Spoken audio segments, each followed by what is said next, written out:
This is Christian Gomez with the New American Magazine, and today's top headline is "The Donald Wins Again, Impeachment Bill Goes Down in Flames," written by R. Kirkwood. Now today on the program we have a special guest. We have Dr. Duke Pesta from Freedom Project Education, Freedom Project Academy. Dr. Duke, welcome to the program. We're glad to have you today. Glad to be with you, Christian. So you heard yesterday the Democrats had a vote.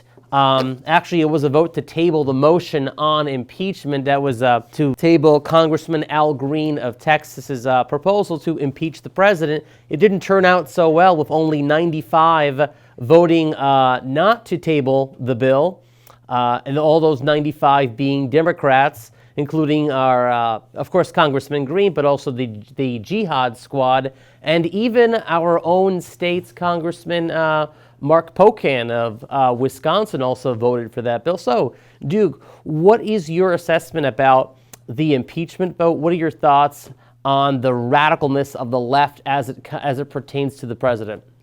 To me, it's not even radicalness, it's stupidity. You have a large section, a growing section of the progressive Democrat caucus. It includes the Jihad Squad. It includes idiot Democrats from Wisconsin. It includes people like Maxine Waters and Al Green, very odd people, radical progressives. But I see it less radical as more stupid. The bottom line is that Donald Trump has not done anything impeachable. There is nothing he's done that you can point to impeachment statutes and say, oh my God, he's done it. And so Nancy Pelosi knows this. The mainstream media knows this.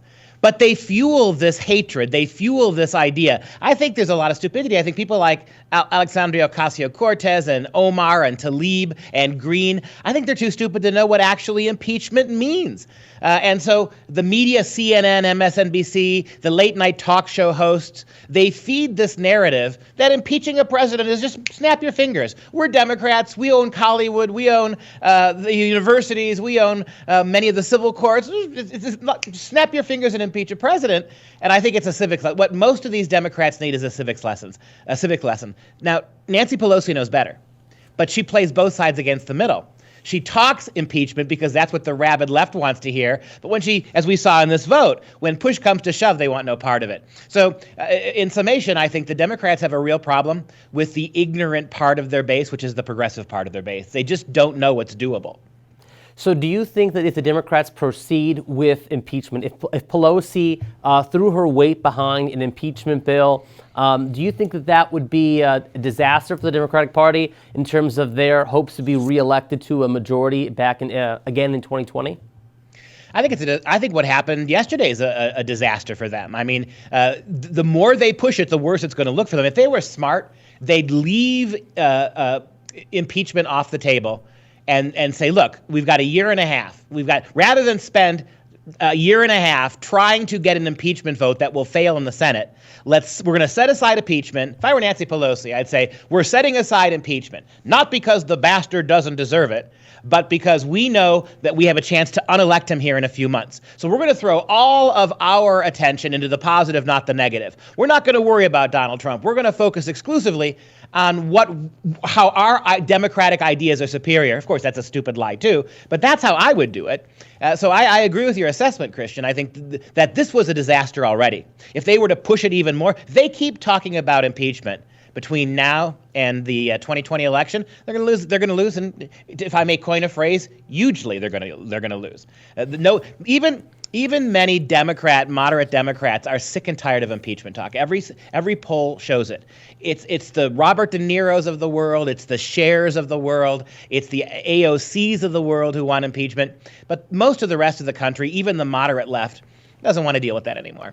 And so it's good for us, right? Let them keep talking about it. Let them keep pushing it. That's going to hurt them more than anything else, I think, is if they won't let go of this bone.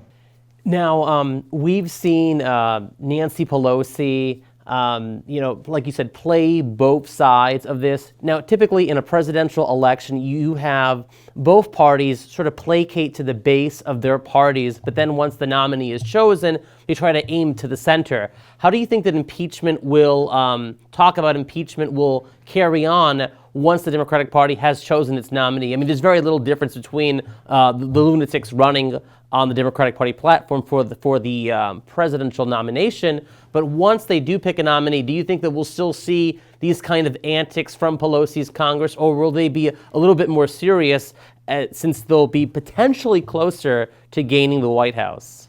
Well, it seems to me that all the candidates for Democrat president, all of the serious ones, aren't moderates. They're radicals. Joe Biden is scrambling now. He was the only one that kind of occupied that empty middle lane, but the progressive left is forcing him left, right? He had that misstep with Kamala Harris. His whole track record on busing and everything else. I mean, the world has changed, right? Joe Biden was a Democrat politician in the 1970s and 80s. Here we are 30 years later, he's a Democrat politician too. He can't run away from what was considered progressive. What he's doing now is trying to catch up with the progressive left. The reality is that in 1970, he was a progressive. But that didn't mean what it means now. To be a progressive in 1970s, you may as well have been a Republican. And so Biden is the only candidate who has the potential to occupy a middle-of-the-road lane, and he is going so far left now because he realizes that the identity politics of his party have gone that way. In other words, I don't care who's elected, who's nominated to be the ultimate president. Right now, the Dems have a problem, and it's the 25% of their party, the Democrat Party, that is radical leftist, is calling the shots. They're the ones who are driving the agenda. They're the ones who are sucking up all the oxygen in the room. And all the serious Democrat presidential candidates are pretty radical in their leftism, which means there is no serious moderate voice on the national level to calm this down. It's just going to get worse. Now, you mentioned Joe Biden. In his first ad for the presidency in this election cycle, his ad focused a lot on what the president's remarks were in regards to the riots in Charleston. And in that ad by Biden, he heavily alluded to the idea that President Trump is a racist. And the controversy that we've seen that the Democrats have fabricated is that President Trump is a racist because of these racial tweets. In fact, they passed a bill in Congress condemning his remarks as being racist. How do you think this will impact the presidential election, especially those voters that are somewhat in the middle, not quite sure where they stand politically? How will this constant barrage of racial attacks on the president potentially affect the outcome of the race? You don't have a single soundbite of Donald Trump saying anything genuinely racist. Go back home, which I think he was saying to the entire Democrat Party, is not racist. It may be tacky, but it's not racist. You don't have a gotcha moment where Donald Trump uses the N-word or berates somebody for their race. Most Americans, even a fair number of Democrats, realize that that's not racism. The problem is that for the progressive left, racism is a joke, it's an innuendo. Racism is a dog whistle, right? The bill they passed condemning Trump wasn't condemning him necessarily for being a racist. It was condemning him for dog whistles, saying things that some people, Democrat progressives, might interpret to be racist. So I don't think it matters. CNN did a interview with about 10 Texas ladies, conservative Texas ladies, a couple of days ago. And CNN thought they were going to convince them. They kept hammering these Texas ladies, the ever-loving female demographic. They kept hammering them about Trump's a racist. He said this, and those women went after them. That's not racist. There's nothing racist about what he said there. I think the people who think he's a racist will never change their mind. And the rest of us realize that he may be tacky sometimes, but he's not a racist. So I think the race card is not going to help him at all, help the Democrats at all in the next election. Well, this will be interesting to keep watching as the election season unfolds. We'll keep seeing how the Democrats respond to the president for committing the impeachable offense of winning the election and for being racist simply because he is a Republican. Well, thank you, Duke, for joining us on the program today. My last comment is, as long as the Democrats make the election about Trump, Trump's going to win. If they got to make it about Democrats. Thanks for having me today.